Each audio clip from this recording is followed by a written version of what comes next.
आदरणीय पूजनीय प्रकाशमणि दादी जी के साथ मेरा कुछ अनोखा अनुभव, सुहावना अनुभव इस संगम युग की अमूल्य घड़ियों में जो प्राप्त हुआ है वो आप सबके साथ शेयर करना चाहती हूँ।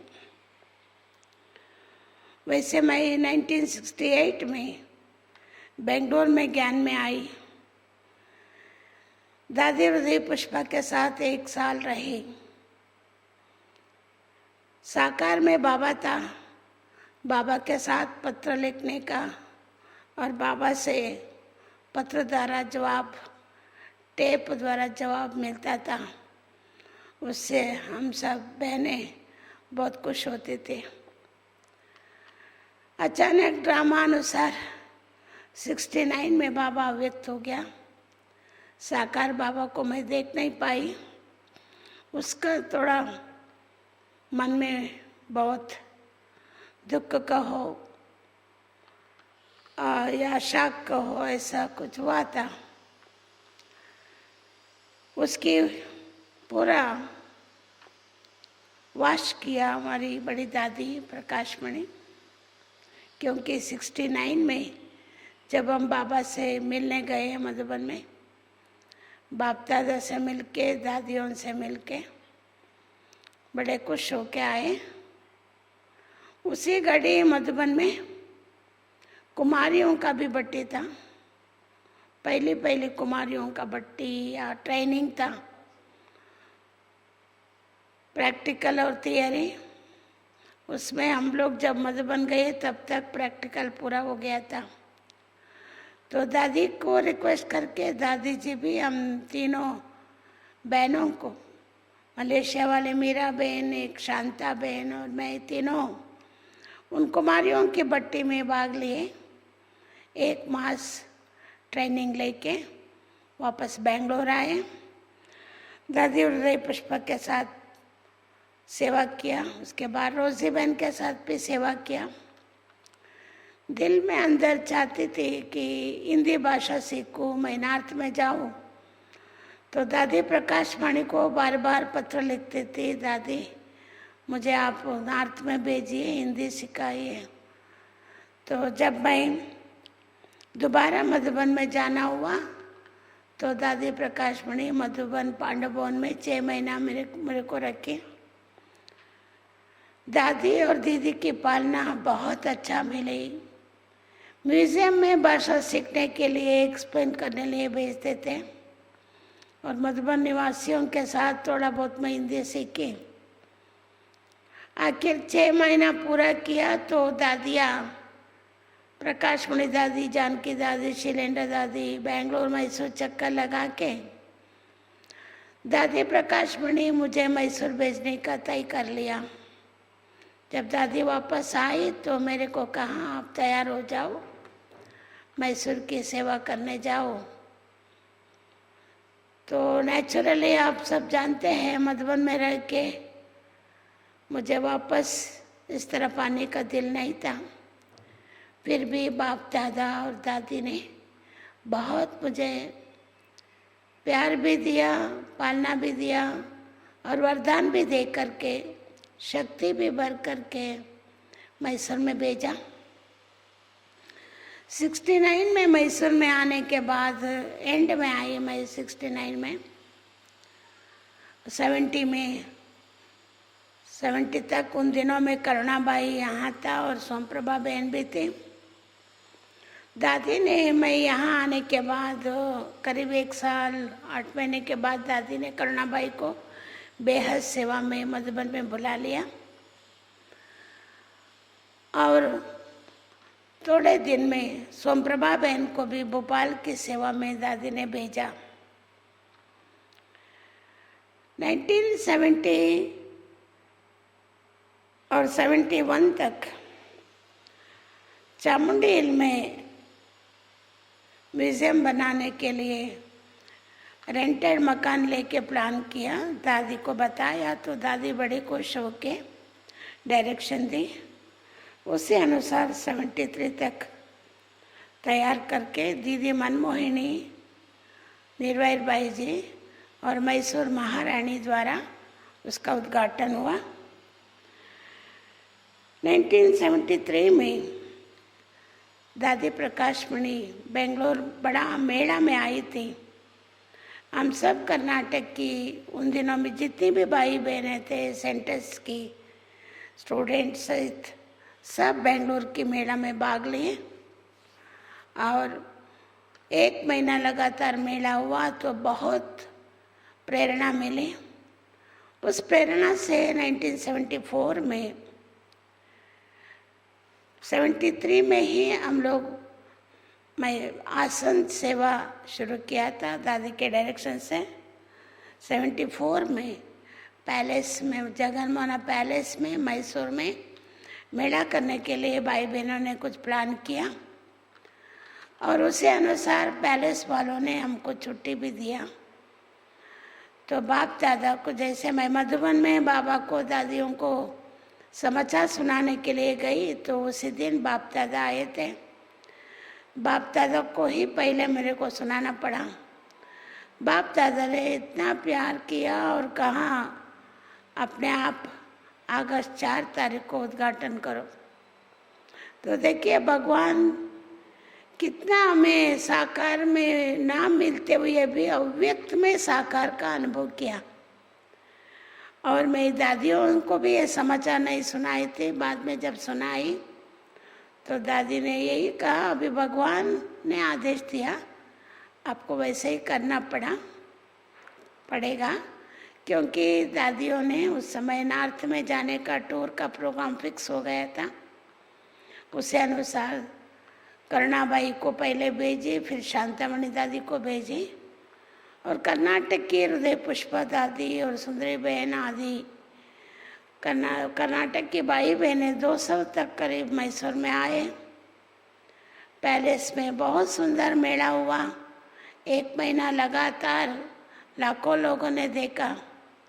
हजारों लोग शिविर किया और 600, 700, 800 तक भी सेंटर में आने लगे।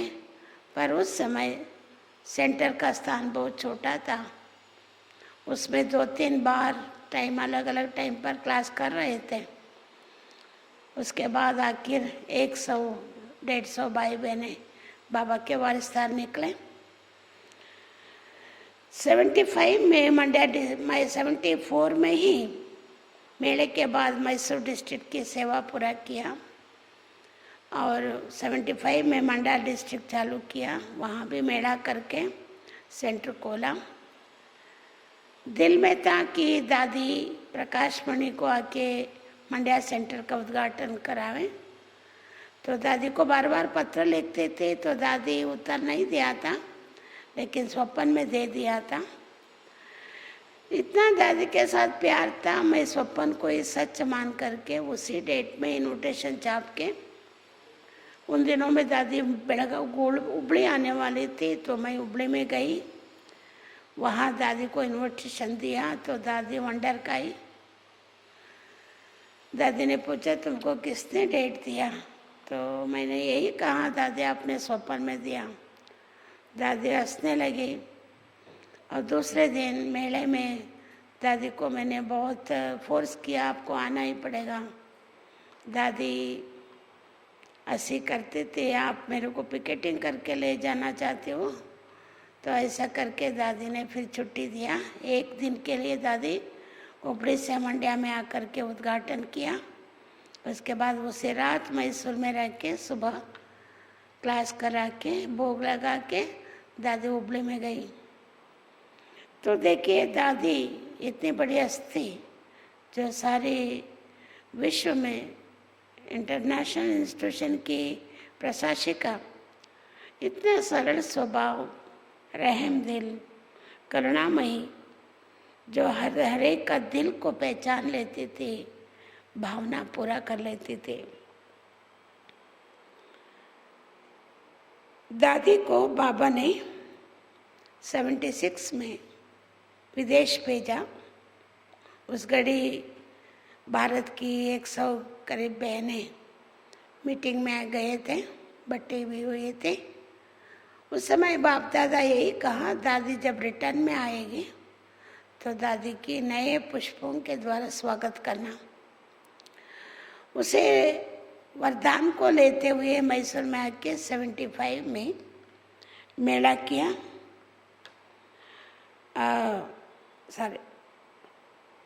76 में मेला किया और मकान भी लेके सेंटर खोला। दादी आकर के उद्घाटन के लिए सब कुछ तैयार किया, लेकिन दादी 3 मास लगातार सेवा करके दादी का तबीयत थोड़ा नीचे ऊपर हुआ था। बड़ों ने तय किया था दादी को केवल राजधानी में भेजना है, पर मुझे दादी के प्रति इतना दिल, इतना प्यार, दादी को मैसूर में कैसे भी आना है, ये संकल्प और योग बाबा के साथ लगातार चल रहा था। जब दादी को मैंने दिल्ली में फ़ोन किया तो दादी बड़ी खुशी से कहा, लक्ष्मी मैं तेरे पास आ रही हूँ। तो मेरा दिल में जो भी एक निराश का संकल्प था वो सब छूट गया। खुशी खुशी से रोमांच खड़े हो गए। दादी बेंगलोर आई तो मैं बेंगलोर में जाके दादी को प्यार से लेके आई। दादी आधा दिन ही मैसूर में आके नया सेंटर खोल के बड़े प्रोग्राम करके फिर दादी चेन्नई में प्लेन में गई। ऐसे ही दादी जी 76 में दादी का यहाँ आना हुआ। उसके बाद चामराजनगर डिस्ट्रिक्ट की सेवा किया। दादी कहती थी केवल मैसूर में नहीं रहना, मैसूर के चारों तरफ जो भी डिस्ट्रिक्ट, तहसील, गांव है सबको संदेश देना, सेवा करना, सेंटर्स खोलना, ये दादी का आदेश था। 1980 में कोर डिस्ट्रिक्ट की सेवा किया। 1990 में दादी मैसूर में रिट्रीट सेंटर का फाउंडेशन लगाने के लिए यहाँ पर एक माता ने 8 एकड़ जगह बहुत अच्छा मेन रोड में दी थी। उसको रमेश भाई जी पसंद किए थे, दादी को इन्फ्लुएंस किया था ज़रूर लेना है। उसी अनुसार दादी और रमेश भाई ने आकर के फाउंडेशन लगाया और सिल्वर जुबली मनाया।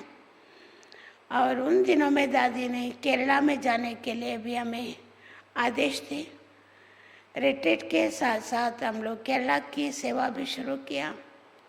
केरला में 3 डिस्ट्रिक्ट की पहले शुरू किया, तो बाद में दादी वासन, कोच्चिन और त्रिशूर का भी मैसूर कनेक्शन दे करके सब मिलके बहुत अच्छा हम सेवा कर रहे हैं। और दादी की जो संकल्प था वो तुरंत पूरा करने के लिए बाबा इतना शक्ति देता था और दादी भी खुश हो के हम सबको और उमंग उत्साह बढ़ाती थी। 90 से 96 तक हम लोग इस रिट्रीट हाउस जो जंगल था उसको बाबा के बच्चों ने बहुत मेहनत करके, काश भाई लोगों ने उसको मंगल बनाया। पहले एक छोटा स्ट्री हॉल बनाया, भाइयों का एक छोटा घर बनाया, बहनों का एक छोटा बनाया, बाबा का कमरा बनाया। उसके बाद 96 तक एक बड़ा हारमोनी हाउस जिसमें 150 लोग रहने का स्थान बन गया और एक लाइट हाउस 200-300 लोग भाई बहनें बैठने का हाल बन गया। दादी जी 96 में डायमंड जुबली मनाने के लिए मैसूर पहुंचे थे। तो दादी जब हारमोनी हाउस उद्घाटन की तो दादी ने प्रेरणा दी, इतना बड़ा मकान है तो इसमें आप बट्टी कराना, सबको कर्नाटक वालों को बुलाते रहना। तो दादी के आदेश से तब से लेकर उसके पहले हम लोग जब रिट्रीट नहीं था तब अलग अलग स्थान में एकांत में जाए बट्टी करते थे, 3-3 दिन 4-4 दिन। उसमें चंद्रमणि दादी, ब्रिजमोहन भाई जी, रमेश भाई जी आदि आदि बड़ों ने आकर के बट्टियाँ कराते थे। उन दिनों में ये हमारा सौभाग्य था। उसके बाद जब रिट्रीट हाउस हुआ हम लोग पहले 21 दिन का मौन बट्टी चालू किया हमारे मैसूर सब जोन के सभी भाई बहन 2 साल तक 21 दिन का मौन बट्टी बहुत सुंदर अनुभव किया। मैंने खुद भी किया, दादी को समाचार दिया तो दादी उसी प्यार से जब 96 में मधुबन शांतिवन में डायमंड हॉल ओपनिंग किया, उसमें खास बुलाई। जब बाबा इनाग्रेशन करके मुरली सुना के स्टेज पर बैठे थे, दादी ऊपर गई तो दादी तुरंत बाबा के पास मेरे को बुलाई। मैं कंफ्यूज हो गई, दादी मेरे को क्यों बुलाती। सभी ने मेरे को उमंग बढ़ाया, लक्ष्मी तुम चांस नहीं गंवाओ, दादी आपको बुला रही है, जाओ। तो मैं तुरंत स्टेज पर गई। दादी बाबा को बोली, बाबा ये 21 दिन का मौन बट्टी करके आई है, इसका अनुभव सुनो। बाबा को क्या सुना, वो इतनी बड़ी सभा में 20,000 लोग बैठे हैं, दादियाँ बैठी है, बाप दादा मुझे दृष्टि दे रहा है। तो मैंने बाबा को यही बोला, बाबा दादी ने प्रेरणा दी, वरदान दी, उससे अनुसार बट्टियाँ चल रही है। मैंने भी किया तो मुझे बहुत अच्छा अनुभव भी हुआ, शक्ति भी मिली। तो बाप दादा मुस्कुराते हुए, दृष्टि देते हुए यही वरदान दिया, बच्चे तुम बट्टी करते कराते रहना।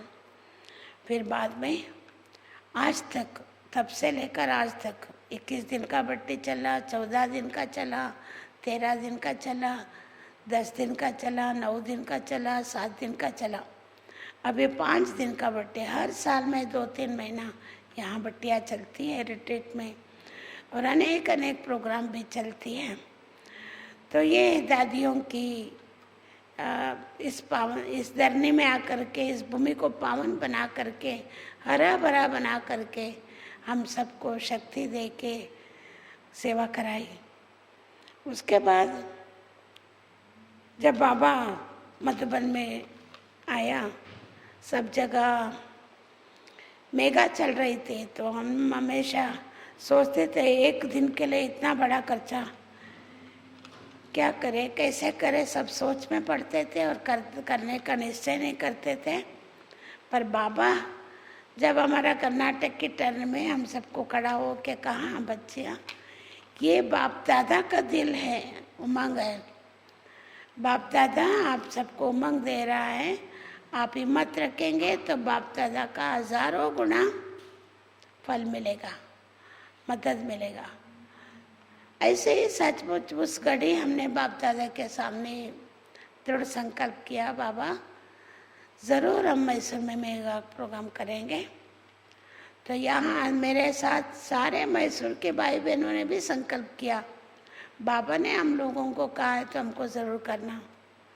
तो वंडरफुल अनुभव ये किया, सब भाई बहने मैं बिना पूछे सब लोग सब प्रकार का मदद किया। 6 महीना छोटे छोटे सेवा किया। उन दिनों में मैसूर यूनिवर्सिटी वालों ने एक बड़ा हॉल दिए थे, उनके साथ MOU हुआ था, उधर भी 6 महीना लगातार प्रोग्राम करके ये मेगा के मेला जहाँ पर किया, मेगा प्रोग्राम किया, उसी मैदान के सामने वो हॉल था।